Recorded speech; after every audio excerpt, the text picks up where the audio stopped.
Joy. Thank you so much for having us. We are more than delighted.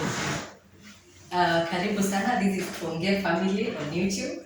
Yes. And we are more than happy that you'll be shedding light on IVF. I got so many questions on what is IVF, how is it done, who needs it, so many questions, yeah? Yes. So without so many questions, let's start by who is Joy? Thank you so much for coming. My name is Joy Nore. I'm a nurse by profession. I am the manager of the Nairobi IVF Centre, and I'm also the director, one of the directors. We are several directors.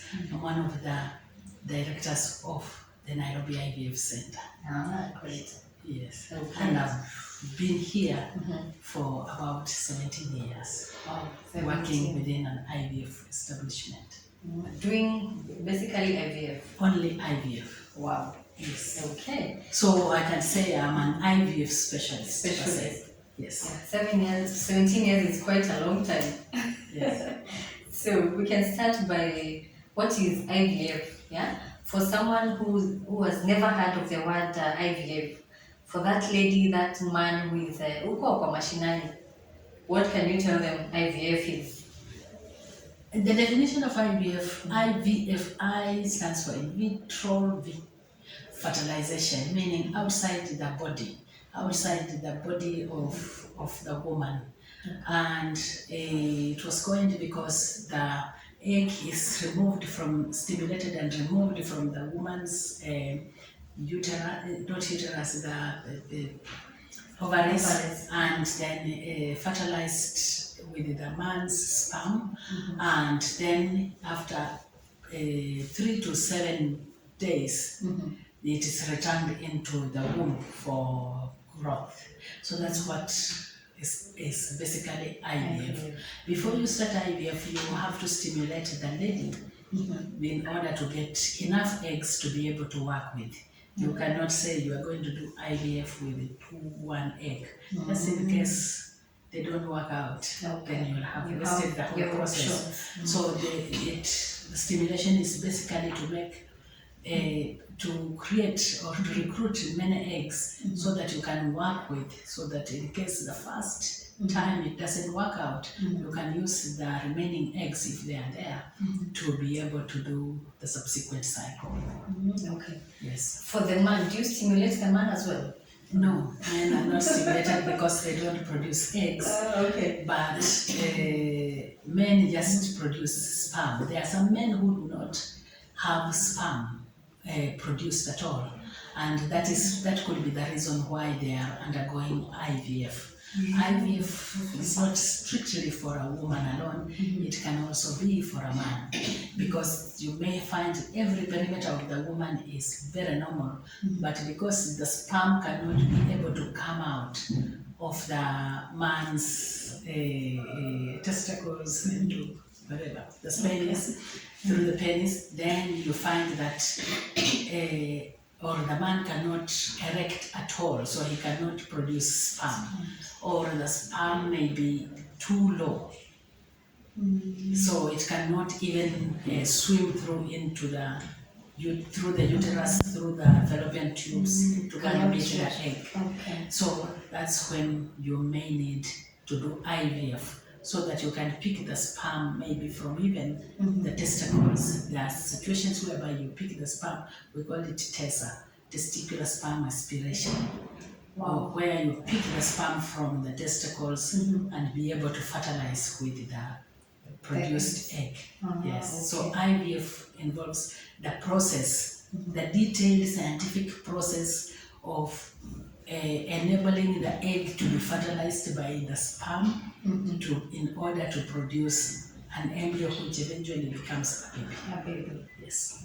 Okay. So in short, fertilization outside, and then the embryo taken back to the lady.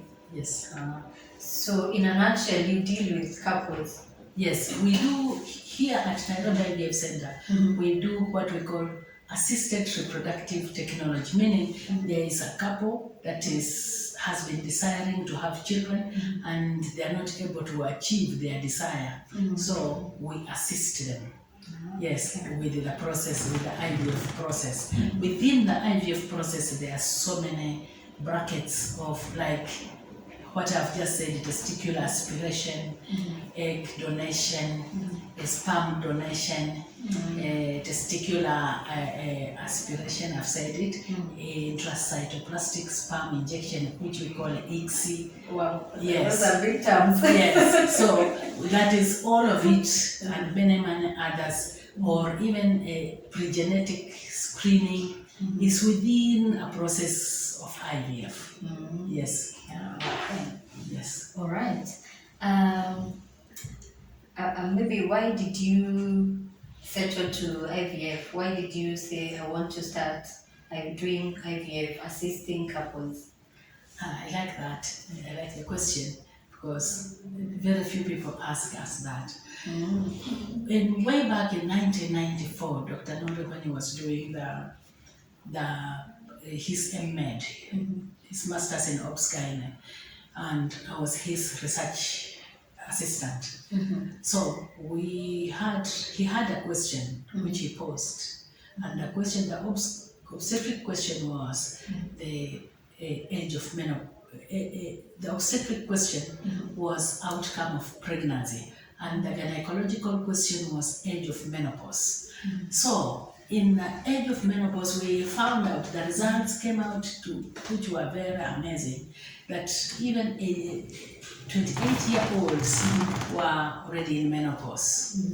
And yet the assumption had been that menopause is at 55 years. And the outcome of pregnancy, we realized that not every body who conceives delivers their babies. And we decided, so how do we come to help this part? And it was basically, you have to do IVF.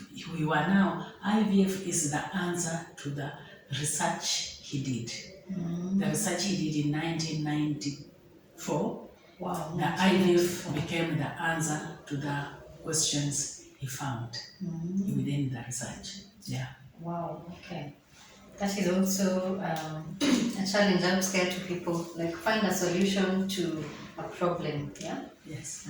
Okay. On to our next question, Joy. How old is the Nairobi IVF? Nairobi IVF Centre is about 17 years old. 17. Yes. Wow. 17 years and active practice. Although we started preparing for it from 2002, but went full-fledged in 2004 and got the first IVF baby in 2000 in May, on 8th of May 2006, and that was 16 years, right? yes, almost 16 years, 2 months to 16 years, and it is the largest and the first IVF office or IVF practice or center in Eastern Central Africa. Oh wow! Yes. Good job. Yes, thank you. So that is how old it is, and our first IVF baby is going to turn 16. Wow! In May. There are two babies. Oh, nice. Two babies that were born the same day, although conceived 2 weeks apart. But you see, expected dates of deliveries They vary. They vary. Yeah. Yes. So but our first IVF donor egg baby is same age, but about 5 months apart. Oh, okay. Yes. So now that you've mentioned about donors, someone can just walk in and say, I want to donate my eggs, I want to donate my sperms. Yes and no. When you walk in, there are a few things you must be able to meet. Egg donors have a questionnaire, and you must, number one, your weight must be appropriate. You must be healthy. We will, because we take your weight, we take your health status, we check your hormonal levels, and your education must be right. Oh, So how is that related to donation? so that the patient does not say, oh, you gave me someone who gave me a baby who became a liability than an asset. Oh, you see such okay. so, Nice, I understand. And you see, in Kenya, we don't have very many stages whereby we test the IQ of people. Yeah. So the IQ in Kenya is just check. Did you get up to Form 4? Yes. Did you pass? Yes. And therefore, we prefer university students. But some people, when they bring their own donors, they can bring anybody. But and why we prefer a university student is because they are old enough to be answerable enough. Yes, and they understand the consent. They can understand what the consent entails. They can be available when they are needed. Let's say the baby who is born has developed some complications and maybe needs blood transfusion. That you already have a record how you can trace such a person. So there are so many things that a donor must meet. Same to the sperm donors. So you just don't pick just anybody because he's a woman or a man and use them as donors. Okay. Yes. So once you donate, you can be called for something else, yeah?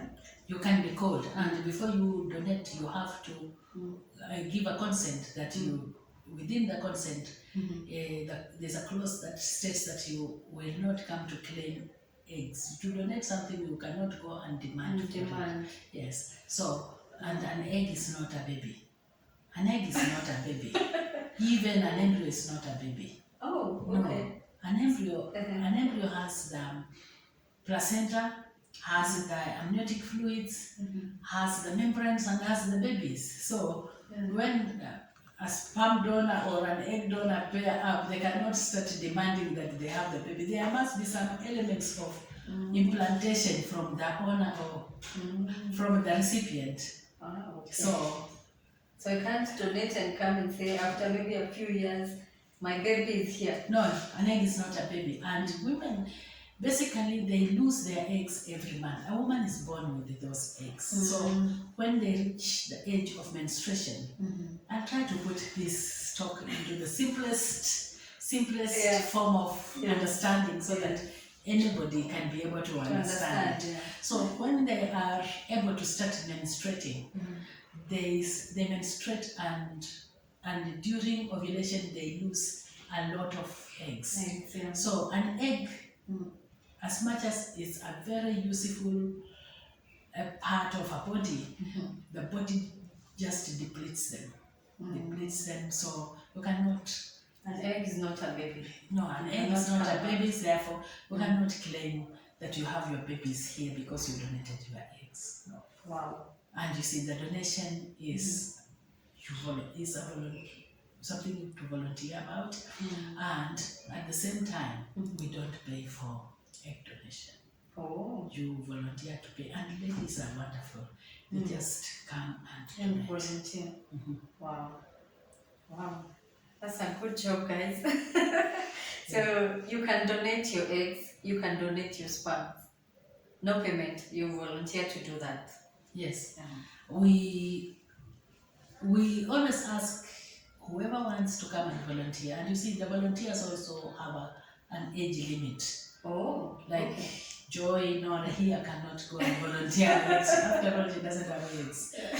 And eggs have also age. So we prefer eggs from 19-year-olds, although we take 20. 19 is age enough to give consent in Kenya because it's from 18 years, but we can take occasionally from 19 after our legal officer has assessed the patient and the psychologist and have confirmed that that person is able to understand what they are doing. But from 20 years and up to 25, we are very comfortable with it. 20 to 25. Yes, but some people come with their nieces and cousins who are 19 and want to donate for them eggs for use. Wow. Yes. So guys, 20 to 25 is the age for donating eggs and sperms as well. No, sperms. Sperms, no up age to limit. 30. Up to 30. Yes. Wow, it's not fair. Why not fair? Why not so? You see, the biology of a woman, it's not about gender, a woman and man. The biology of a woman is different from the biology of a man, and therefore we must put everything in consideration. Oh, okay. Wow, back to the basics of biology. Now, on to our next question. How successful is IVF? IVF is a very successful, I would say it's a very successful treatment. Because naturally there is nothing like 100%. Even when you drink water, you cannot know if it will choke you. Yes, so IVF is a very successful treatment because here at Nairobi IVF Centre, we score, if someone is using her own eggs, let's say she had blocked tubes or something simple, or maybe her husband had issues with sperm and therefore she was going to use her own, her own eggs. Yes, her own eggs. You may find most of the time it is about 45%. But when we use donor eggs, our success rates have been increasing up to even about 50%. Wow, so when you that? I thought my eggs, the success rate will be higher if I am healthy, maybe. No, you may find you are 35, 36. Oh, yes. Yeah. And you are using eggs of a 22-year-old. I get it. You cannot compete. I get it. Naturally, you can't compete with such a person. Because they are younger and you see, there is a hormone we test, let us say anti-malaria hormone. I'll try to be too basic. That your hormones are starting to deplete. And their hormones are super, they are hyper. Yeah, sure. So there's a big difference. And those ones have been assessed, recruited after assessment. And you are on treatment. The treatment has to be persuaded into acceptance. You see, there is a difference. Sure. Yes. So we always do hormonal tests. We check the women. We check whether you are receiving egg donation or using your own eggs. Whether even you have delivered before, we will do baseline treatment of checking how you are. We'll do the hormonal tests. We'll check your health screen because some women are already having high blood pressure or anemia and they do not know. Oh, they do not. And we wouldn't like to have anemia in pregnancy. Yeah, so sure. we prepare the woman in totality and at the end of the day we want to see that she's very ready for conception. For it. Yes. And we'll do the scan to check whether the uterus is there or not. There are times when we find that there is no uterus. Maybe this woman had an ectopic and the uterus was removed and she was never told, so she just thinks that she's having second. Yes, it has happened before a number of times. There are some women have never known that they do not have uterus. Wow.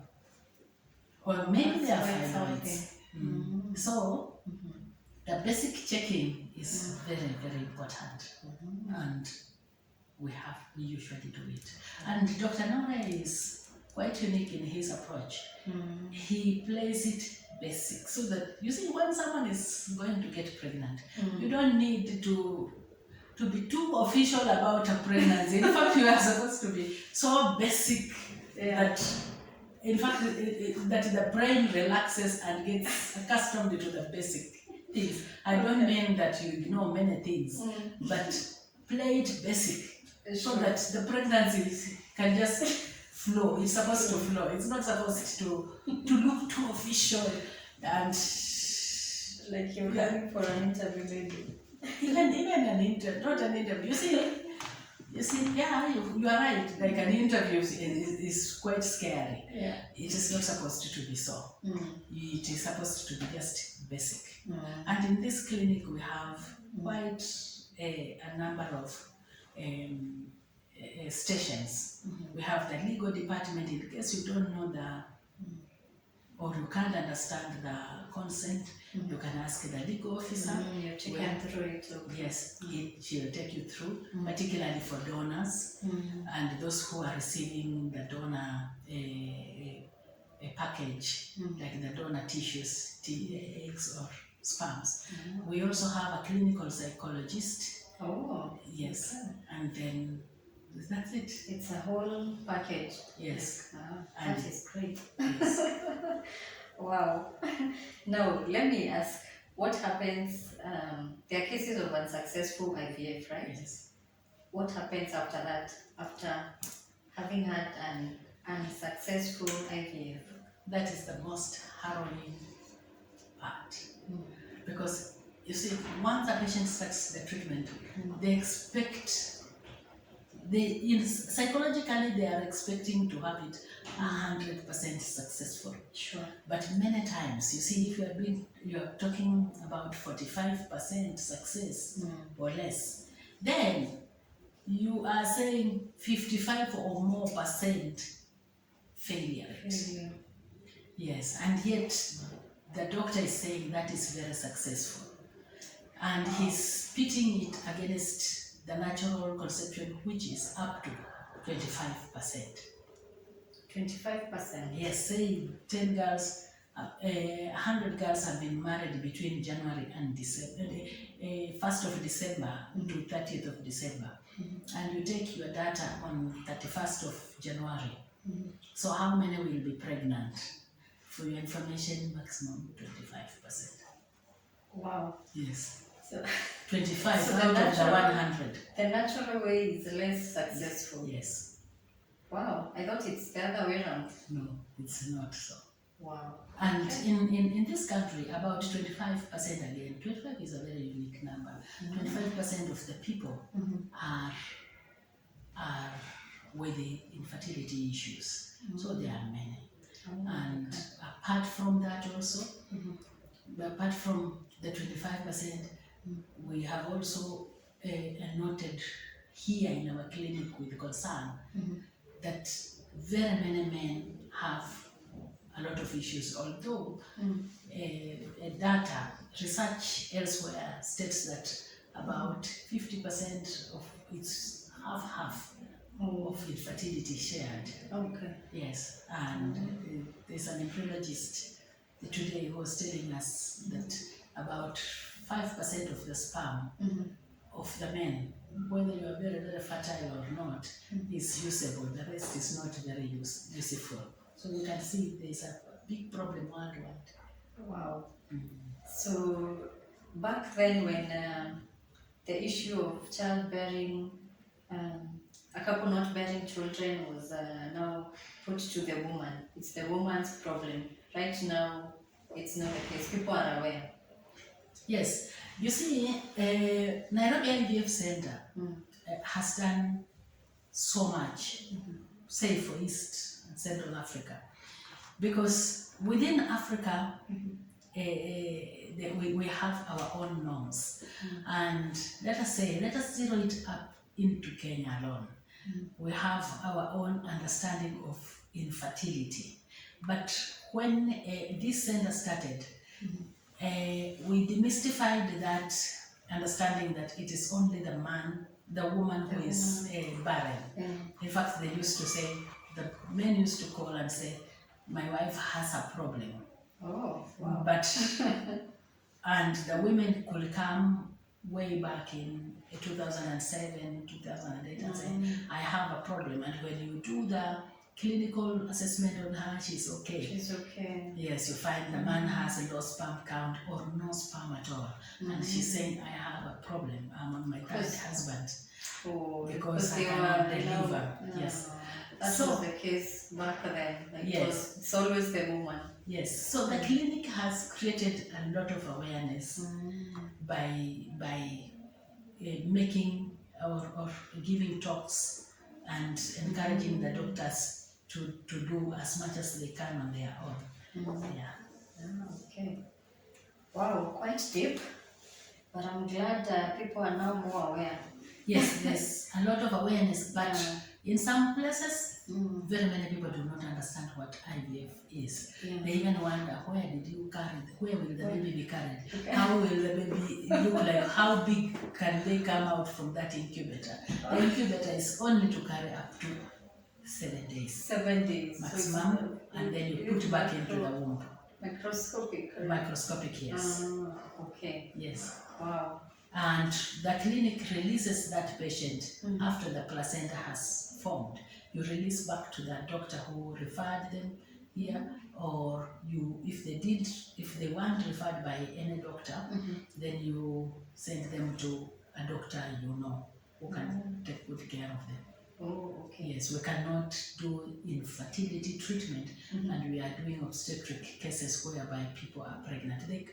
Most of the time, they can't sit together because the ones who are expecting to have a baby feel very frustrated, very sad, and let out, particularly if it has failed and someone is next to them talking about how the baby is kicking. Yeah. So you just deal with the inception, after that you send them somewhere else? Yes. Okay. We deal with the patient up to 6th week. Oh, okay. But it's now not showing. Yes. On the so outside.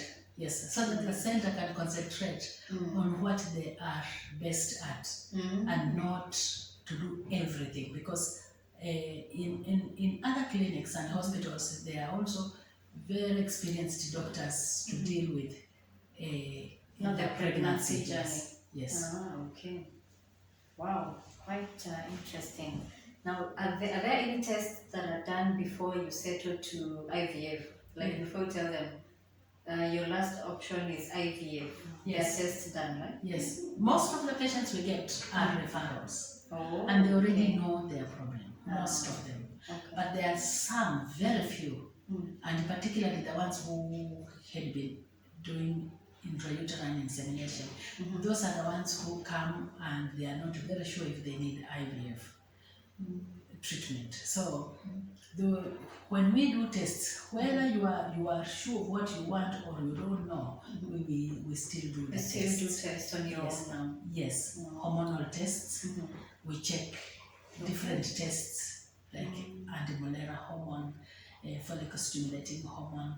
The men, we will do semen analysis, we will do the scans, and we do several tests. Yes, but we don't have to keep picking blood from time to time. The first one does it. It does a lot of tests, so that unless we need more tests, we try to make it as simple as possible. Now there is IVF and there is surrogacy. How are they both related? Now, IVF is the laboratory and the preparatory process. Surrogacy is now you have prepared, you have the embryo. You are asking, now where do I put this embryo? Now that's when we need the womb. Yes, and to have surrogacy, that's a different topic, and we have a surrogate specialist. Yeah, I'm sure we'll talk widely about that. Yes, but in short, for Nairobi IVF Centre to subject someone to have a surrogate, there must be a medical reason. Not because someone is busy and they don't have time. For the pregnancy. No, because it has its social and legal costs. Legal meaning you'll have to adopt your child. It may be your egg, your husband's sperm, but you will need to adopt the child. You'll come to that when you talk to the we will talk about that. Yes. So surrogacy, we have a lot of surrogates in this clinic, and it is willing surrogate to the willing commissioning parent. But we do not allow. You'll see we have two types of surrogacy: gestational surrogacy. What does that mean? Gestational surrogacy and genetic surrogate. The genetic means you will use the egg of the surrogate as the donor, and the sperm, not the sperm, and the womb, but the husband's or partner's sperm. But in a gestational one, genetic one means you'll use the son. Let me make it simple. Joy here. Wow. Joy wants to be the surrogate for Mrs. Nore. So Mrs. Nore does not have the eggs and does not have the womb. Maybe due to cancer or whatever happened, everything was removed. Total abdominal hysterectomy was done. So everything, the womb and the ovaries were removed. So she does not have at all. So you'll find that some people would prefer to use your eggs and your womb to carry using my husband's sperm, and then I take the baby. That arrangement is extremely limited here. We don't easily practice it. That one will be covered by the bioesthetician. But the one we cover in a large scale, and every week we have 3 or 4 surrogates, is whereby even if I don't have my eggs and my womb, I'll use donor eggs from someone else, from say Agnes, and then I use Joy's womb. Okay. Yes, and then my husband's sperm, and then the child becomes mine. That one is called gestational. You only carry friend a womb.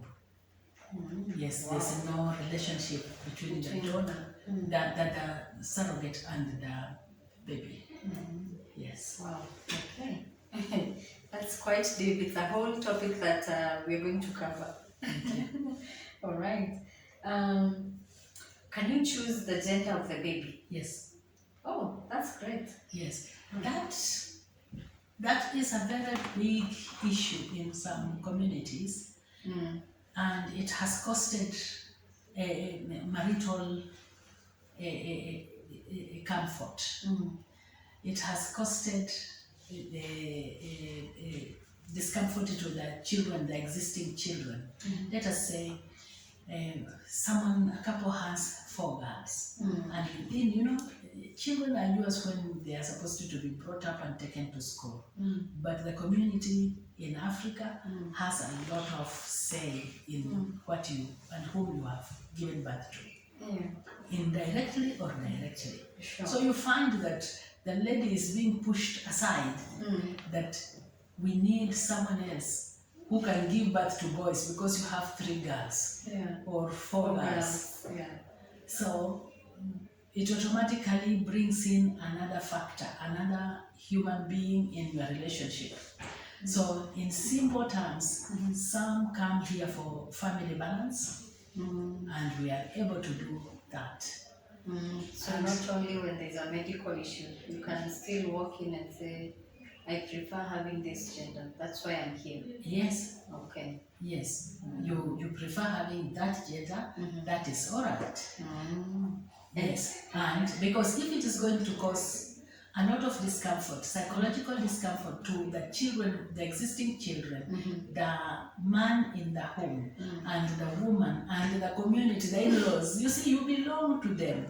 So and it's just at your cost, and it's just maybe one baby only, because I know that. Surely, why can't science sort that social problem? So science is supposed to solve social issues, and there are so many other people who have medical issues. Let us say sickle cell disease. It is not now appropriate for someone to have a child. Let us say the parents, the couple has sickle cell or their carriers. It's not necessary for them to have babies who are infected, because using the next generation sequencer, it's a kind of machine or a technique, or how do I say, a method whereby you are able, the machine is able to pick the infected egg. Oh, The it's infected able to embryos. tell which Yes. egg. Okay. Yes, the infected embryos Mm. from the ones Healthy which are ones. not infected or affected. Oh, And okay. therefore, they will now be able, the doctor will, and the embryologist will pick now the right embryos that are healthy.